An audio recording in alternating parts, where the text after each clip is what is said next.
Bonjour, ces vidéos ont pour objectif de vous présenter l'épreuve des cours droit. Nous allons vous apprendre à présenter 3 questions de type bac qui vous seront posées dans la partie droit. Qualifier juridiquement une situation, formuler le problème de droit, réaliser une argumentation juridique. Dans les 2 précédentes vidéos, nous avons vu comment qualifier juridiquement les faits et comment formuler le problème de droit. L'objectif de cette 3e vidéo est de vous expliquer comment répondre à la 3e question qui vous sera posée en droit. Présenter une argumentation juridique. Restez avec nous car dans quelques instants, cette question n'aura plus aucun secret pour vous. Cela signifie en fait résoudre la situation qui vous est donnée.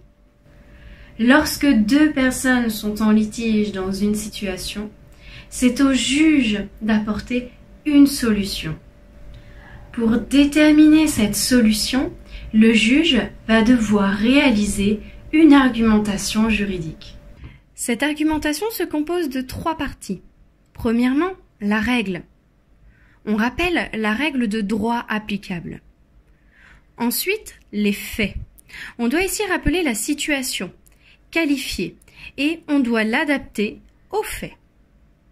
Et enfin, la conclusion. On donne la décision que pourrait apporter le juge à la situation.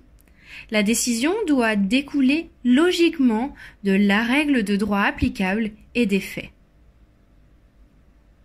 Cette méthode d'argumentation logique s'appelle aussi syllogisme. Pour que vous compreniez ce qu'est une argumentation juridique, prenons un exemple très simple. Situation. Madame Courcial, professionnelle gérante d'un bar-restaurant, a vendu de l'alcool à Robin, consommateur mineur de 14 ans.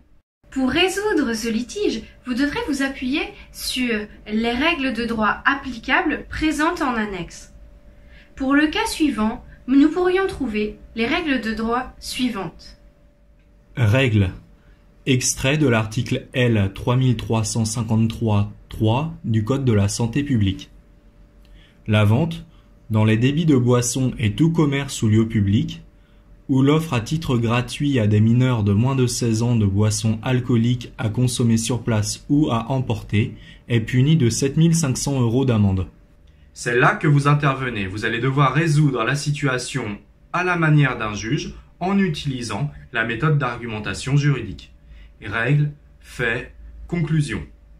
Règle, fait, conclusion. Règle, fait, conclusion. Tout d'abord, présentons la règle. On l'appelle aussi la majeure. Règle. Selon l'article L. 3353-3 du Code de la santé publique, la vente de boissons alcooliques à des mineurs est punie de 7 500 € d'amende.